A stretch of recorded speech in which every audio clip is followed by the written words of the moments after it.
अलग अलग तरह का यहाँ पर एक ऐसा माहौल है कि लगता है कभी कुछ हुआ ही नहीं है। और ख़ास करके जो सरकारी योजना है वहाँ तक मैं जरूर पहुँचा दूंगा जहाँ आज तक उन्होंने देखा या सुना तक नहीं है। कितना प्यार मिलेगा आपको जनता से?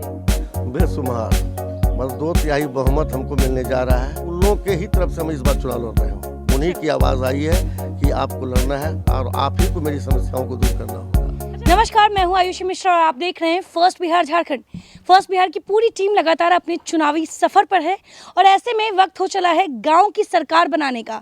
हम लगातार सीमांचल क्षेत्र में हैं और आपको बता दें अभी हम सीमांचल के इलाके के नगर प्रखंड के क्षेत्र संख्या 17 में घूम रहे हैं और ऐसे में अभी हमारे साथ यहाँ के भावी जिला पार्षद प्रत्याशी हमारे साथ जुड़े हैं। उनसे चल के जानते हैं कि चुनावी मैदान में है, इन्होंने सालों अपनी जनता की सेवा की है, समाज के बीच में रह के बिना किसी पार्टी बिना किसी पॉलिटिक्स के ये लगातार क्षेत्र में बने रहे हैं, लोगों की सेवा किए हैं।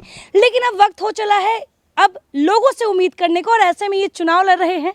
हमारे साथ जुड़ने के लिए बहुत बहुत शुक्रिया आपका। शुक्रिया सर, मैं चाहूँगी कि हमारे दर्शकों को एक बार अपना पूरा डिटेल आप बताएं। मेरा नाम हुआ रईसुल आजम जी। और मैं सतखुदरिया पंचायत के बुधेली गांव का हूं और जिला परिषद क्षेत्र संख्या 17 से इस दफ़ा चुनाव लड़ रहा हूं। जी सर, आप लगातार लोगों की सेवा करते हैं और जहां सेवा होता है वहां स्वार्थ नहीं होता और ऐसे में लगातार निस्वार्थ सेवा करने के बाद वो कौन सी चीज़ें हैं जिसकी वजह से आपको लगा कि आपको खुद मैदान में उतरना चाहिए और अब आपको चुनाव लड़ना चाहिए? ऐसा है कि हमारे क्षेत्र में 6 पंचायत है।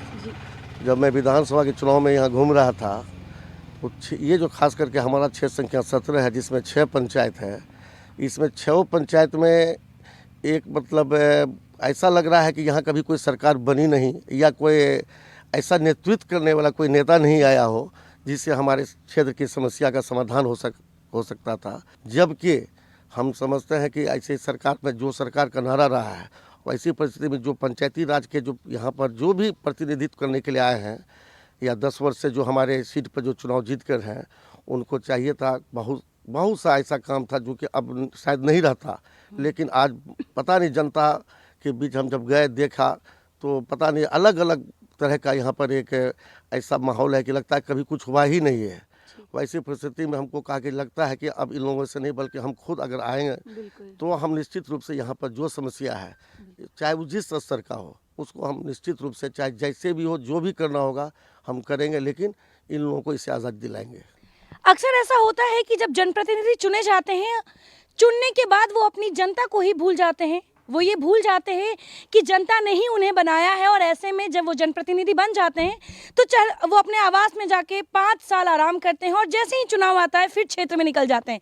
लेकिन ऐसे में लगातार लोगों के बीच में रहने वाला जो इंसान है, जो लोगों की समस्याएं 24 घंटे सुनते हैं, उन्हें जब ये चीज़ का आलम हुआ, उन्हें जब ये चीज़ एहसास हुआ कि मुझे इन अपने क्षेत्र के लोगों के लिए विकास करना है, जो योजनाएं केंद्र सरकार और राज्य सरकारें लोगों के लिए बनाती हैं, गरीब लोगों के लिए बनाती हैं, वो उन तक पहुंचाना है और उसके लिए आपको सिस्टम में आना होगा, उसके लिए आपको पंचायती राज के अधिनियम चुनाव लड़ना होगा। और ऐसे में ये लगातार 10-20 साल सेवा करने के बाद चुनावी मैदान में उतरे हैं। इससे पहले भी आपने चुनाव लड़ा था, एक बार आपने किस्मत आजमाई थी। कितने वोटों से छूटा था वो? 735 वोटों से। 735 वोटों से। ऐसे में जो कमियां पिछले चुनाव में रही थी, क्या उस पे काम किया है? बिल्कुल, चूंकि प्लानिंग वे में हम चुनाव लड़े नहीं थे, लेकिन चूंकि विधानसभा वगैरह कैंपिंग करते थे उसी अंदाज में हम लड़ा। लेकिन चूंकि पंचायत चुनाव है तो पंचायत चुनाव में तो थोड़ा वार्ड बेसिस पे भी काम करना पड़ता है। फिर यहाँ के सभी लोगों से मिले, उन लोगों के ही तरफ से हम इस बार चुनाव लड़ रहे हूँ। उन्हीं की आवाज़ आई है कि आपको लड़ना है और आप ही को मेरी समस्याओं को दूर करना होगा। अच्छा, आप तो दिन भर क्षेत्र में रहते होंगे, जनता के बीच में, अभी तो चुनावी माहौल भी है, बहुत चुनावी जुमले भी सुनने को मिलते हैं, बहुत वादे भी होते हैं, लेकिन ऐसे में जो हमारी मासूम जनता है वो कंफ्यूज हो जाती हैं। उन्हें नहीं समझ में आता है कि आखिर वो अपना जनप्रतिनिधि किसको चुने जो 5 सालों में काम करे। लेकिन आपने निस्वार्थ सेवा किया है इतने साल, अब जनता के बीच में है, क्या लगता है कितना प्यार मिलेगा आपको जनता से? बेशुमार, बस 2/3 बहुमत हमको मिलने जा रहा है, इसमें कहीं कोई दूर आई नहीं है। चूँकि लोगों का जब जाते हैं गांव में तो लोगों का प्यार और चेहरा देख के ही पता चल जाता है कि मेरे प्रति लोगों में कितनी मोहब्बत है। आज बस यूँ समझ लीजिए कि हम 4 बजे 4:30 बजे निकलते हैं, फिर 11-12 बजे तक लौट आते हैं। इस बीच में हमको लगता है हजारों आदमी हमारा यहाँ आके इंतजार करता है मेरे कार्यालय में, जो कार्यालय हमने बनाया है इस 6 पंचायत के लोगों के लिए, जिला परिषद का। देखा जाए तो जो गांव की जनता होती है वो हमेशा चाहती है कि जो उनका जनप्रतिनिधि हो वो उन्हीं के बीच में रहे, उन्हीं के बीच में रह के काम करे। और ऐसे में इन्होंने गांव के बीचों बीच एक कार्यालय खोला है जहां पर 24 घंटे लोग अपनी कोई भी शिकायत, कोई भी फरमान लेकर उनके पास आ सकते हैं, उनसे अपनी फरमान, उनसे अपनी जो समस्याएं हैं वो बता सकते हैं, उसका निदान निकाल सकते हैं। इसके लिए कार्यालय बना है।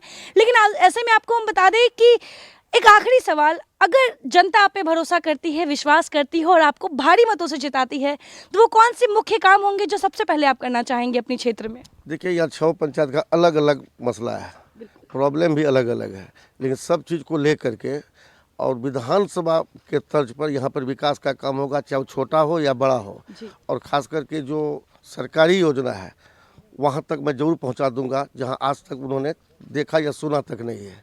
अच्छा, क्षेत्र में शिक्षा और स्वास्थ्य व्यवस्था का क्या हाल है? वो अभी ऐसे कह दिया जाए कि अभी ऐसी कोई खास नहीं है, लेकिन उसमें जब नई सरकार हम लोग की जो गठन होगी पंचायती राज का, तो उसमें हमको लगता है कि सुधार होना चाहिए और उम्मीद करते हैं कि अच्छे अच्छे लोग आएंगे तो फिर हम लोग भी उसमें बढ़ चढ़ कर उसमें भागीदारी निभाएंगे। बिल्कुल बिल्कुल, हमारे साथ जुड़ने के लिए बहुत बहुत शुक्रिया। तो आपने सुना, एक उम्मीद है, अपने लोगों से उम्मीद है, अपनी जनता से उम्मीद है, क्योंकि इन्होंने सालों निस्वार्थ सेवा किया है। तो अब उन्हीं जनता से इन्होंने आस लगाया है कि अगर वो इनको मौका देते हैं तो जो योजनाएं गरीब जनता के लिए बनाई जाती है वो योजनाएं इन तक पहुंचाई जाएगी। इसके अलावा क्षेत्र में जो विकास रुक चुका है उन विकास को ये फिर से शुरू करेंगे। ऐसे में देखना ये होगा कि के नगर प्रखंड के क्षेत्र संख्या 17 की जनता आखिर किसका भविष्य तय करती है। फिलहाल बने रहे फर्स्ट बिहार झारखंड के साथ। धन्यवाद।